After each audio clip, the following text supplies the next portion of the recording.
Welcome. Today I'm on 231 South, right outside of Troy, Alabama. This is the Pioneer Museum of Alabama log homes.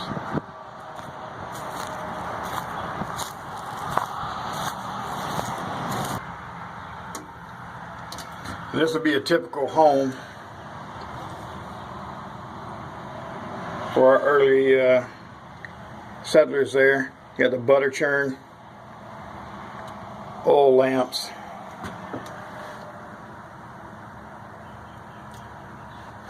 of course your bed just right there. Be the kitchen area.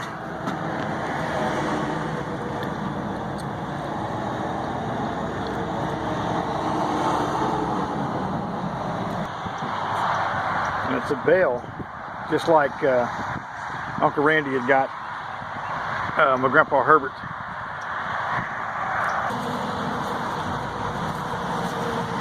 It's a wishing well. The tenant house.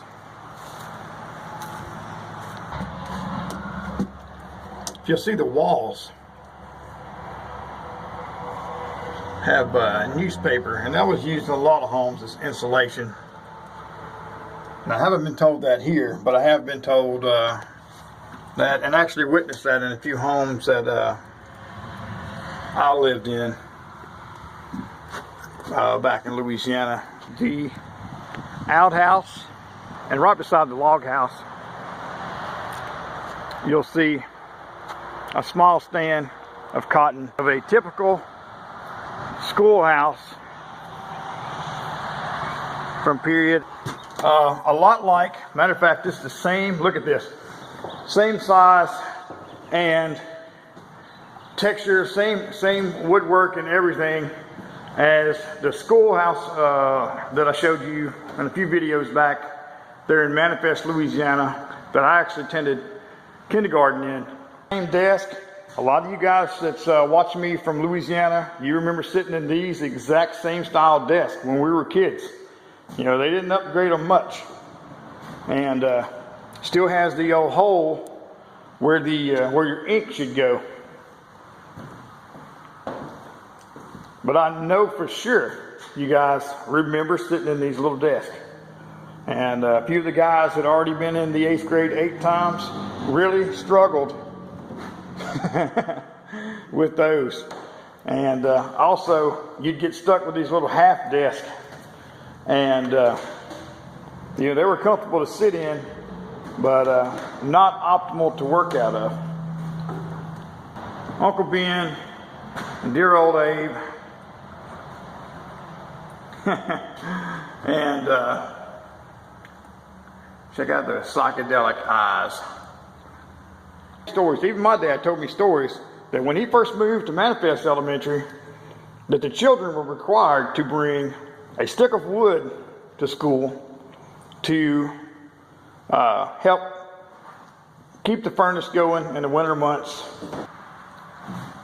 Great representation of an old one-room schoolhouse. A pioneer home. This is similar to something that I would be very interested in living in once retirement comes up. Just a smaller home with a porch area. Great representation. Beautiful stonework.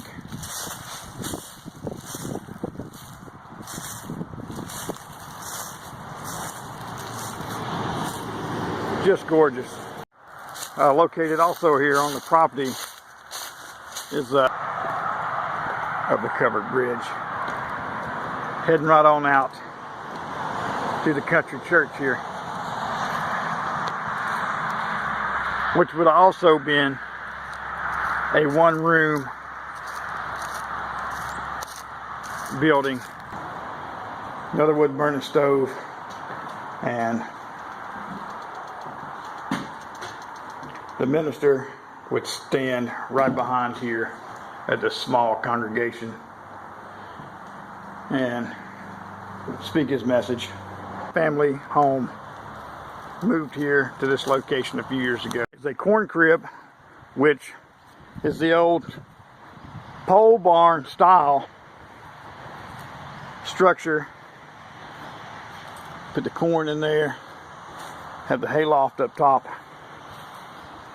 Now, clearly a lot of this farm equipment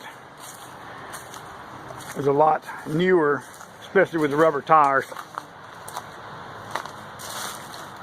You got another building down there that they're actually currently working on. Got the old smokehouse right here. You would hang, a fire would be built in there. You would hang meat to be smoked.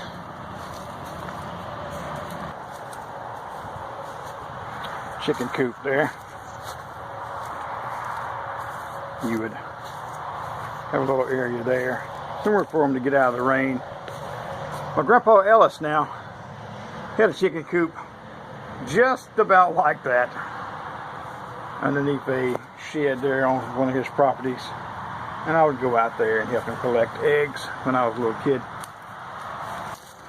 Also, this is a sugar cane grinder, and the way this works is you will hitch mule, oxen, horse, mother-in-law, and they will twist this around, and as this twists around, you would feed the sugar cane through here, and then they would catch the juices, and then that was what you would turn into syrup and what have you. There's actually, he's brown today, but there is a green anole, which are pretty common here in this area. They're just out here in the wild. They get a little bit bigger than that, but nothing much bigger.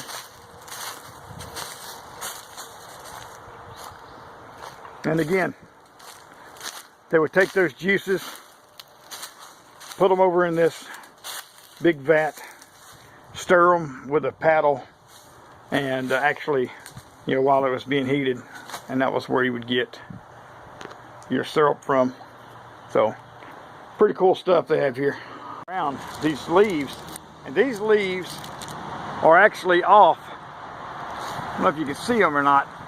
They're called muscadines, and the muscadine vine produces a wild grape, and they are very delicious, and I wish I would have caught them in the right time of the year, because I haven't had any in quite some time.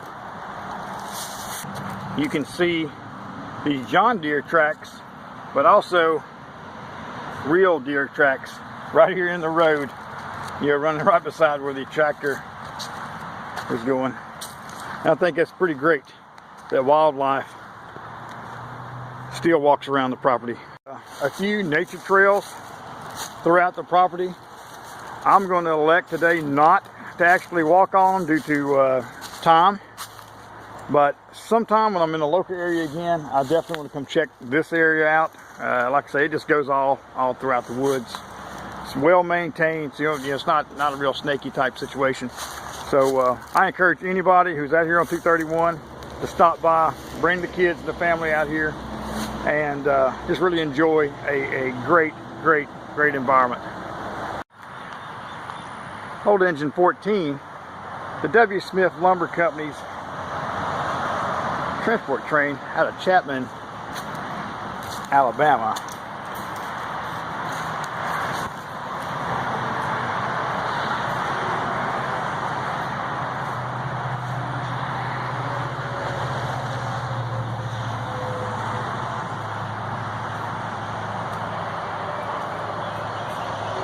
You see what was actually made there in Philadelphia, and then rode the rails and served many years here in the South. C.O. Adams General Store here on the property, and See these Coke bottles? My Grandpa Herbert used to have these stacked up out in front of the store there in Manifest. He would give you 10 cents a piece for the Cokes. So Royal Crown thermometer. He had one similar at the store. It was white.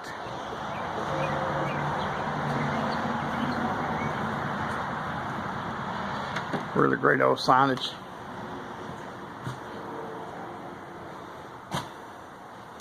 And also I'd go in my grandparents' barns, and these old tins, which a lot of them be rusted out, but they had them old tins stacked up everywhere, and you'd open them up and it'd be, you know, nails or screws or what have you in there. But like I said, if you'll look and you're a pioneer and you made it into town, you know, you can get the latest fashions, where it'd be a straw hat, derby style, shoes of all fashion.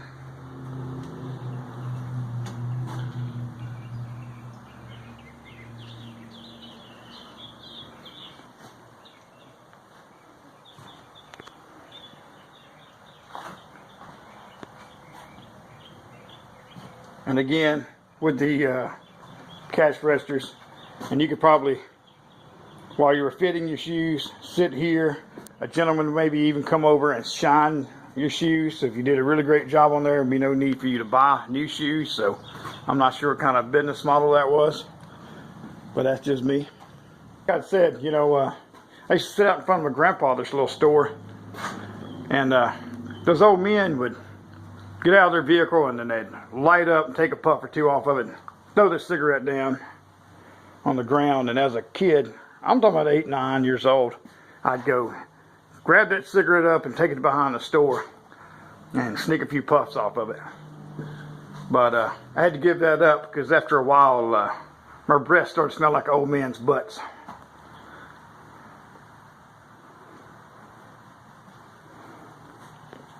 Now I remember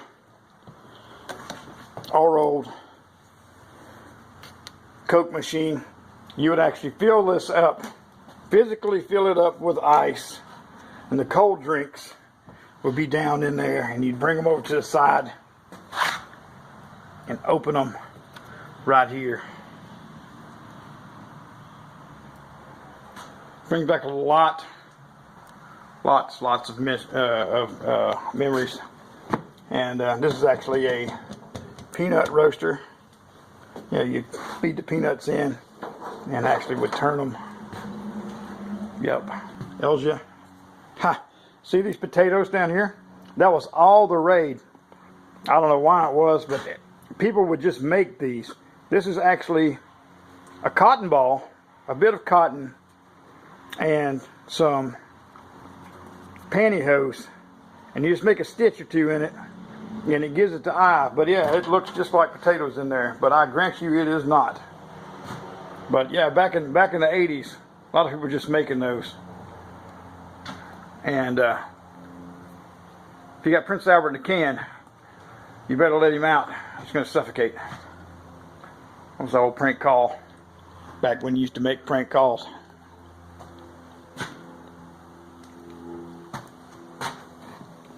Box of King Edwards. This was also doubled as a really great crayon box to take to school. If you don't believe me, ask me. Did that. Shelf. I don't know how well you can pick this up, but as I look, you know, I remember all these products because my granddad's store was just about like this. He had all these things behind the counter, and you'd come in and you'd have penny candy jars all along this area.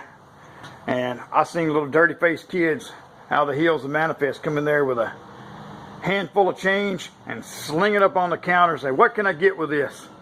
And he wouldn't even count it. He would just take some penny bags and just fill the bags up full of candy and send the child on his way.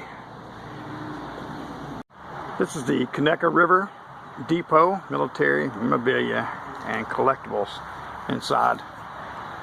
Let me see if it's open. I hope so.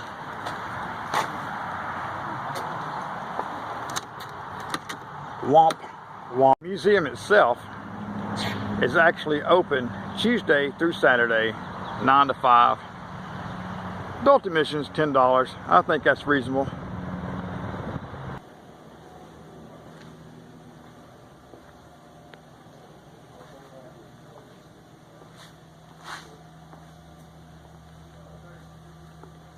Oh, Dapper Dan.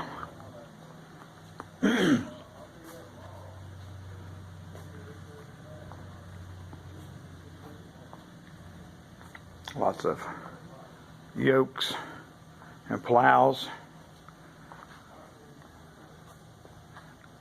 Different carriages. Also, if you remember these little carts from maybe a Monty Python or whatever, you know, bring out your dead.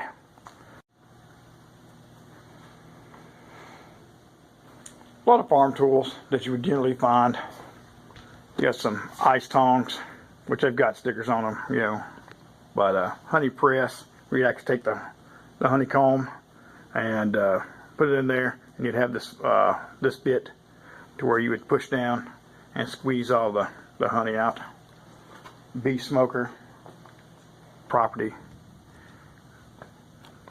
Some more of those working tools.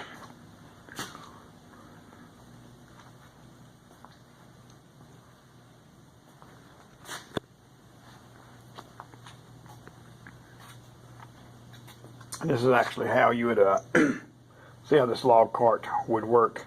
Still wind up dragging the damn thing, but the wheels helped keep it off the ground because you'd latch a chain underneath it.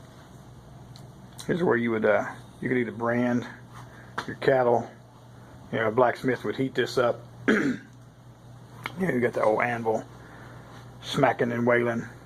Every cowboy picture you ever seen, you know, they pass the blacksmith shop. Somebody be shoeing a horse, or you hear the ping from the hammer striking the anvil. Printing press, you know, where they would stamp out. You'd take the tiles, and that's how you make the paper.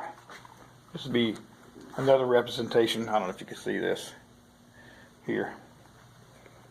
But they would align all the little tiles, and then they'd put it just right, and then they would run it through, and then they would spit them out. The Native American pottery that has been discovered here local.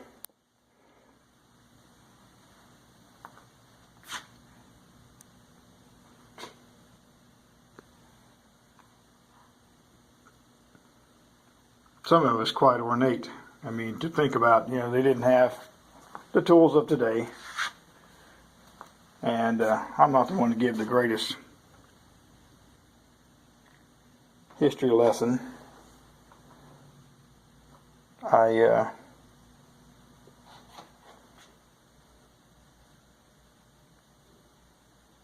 think it's pretty neat, though, just the same. I mean, because I used to go arrowhead hunting back when I was a kid. You'd go out there and plow the dirt for your garden or whatever. And then after a light rain, you'd go out and could, you know, pretty much find arrowheads anywhere there in Louisiana. So anywhere in this area. Now I don't know if this is an actual canoe or one that someone has made, but it is, again, very good representation. You know, fancy, as they say. Some nice oak silver furnishings. And this would be like a parlor to entertain guests. You know, you have the piano. See if I can play that from here. You know, you have a few books. You know, you can sit over here. See the picture viewer over by the fire. Now, I had asked earlier about this particular sword, on whether or not it would be maybe a Civil War era sword, or maybe even predate that, as it kind of could possibly be a French style sword. And if you look at the handle, it is the same ornate twist on the French swords and a few other swords of the era, and they were just pretty much all emulated. Now the Civil War sword that I own actually has that same twist. We done no roll tide, man. Oh man. Now, you see this tiny little knife? I would always see those around too, and my granddad always kept them around to clean under his fingernails with. He always worked in the dirt. Some more fans, you know, made from straw and what have you, reeds. I mean, some of those down there, these clearly aren't weeds. These appear to be ordained. I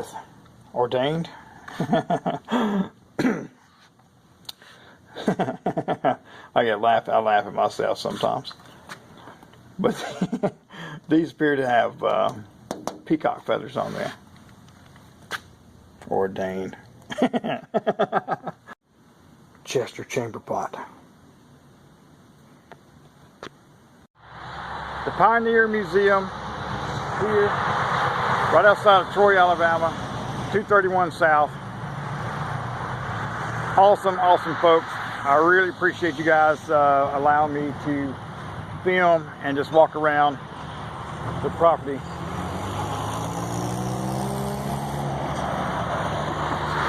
You guys take care.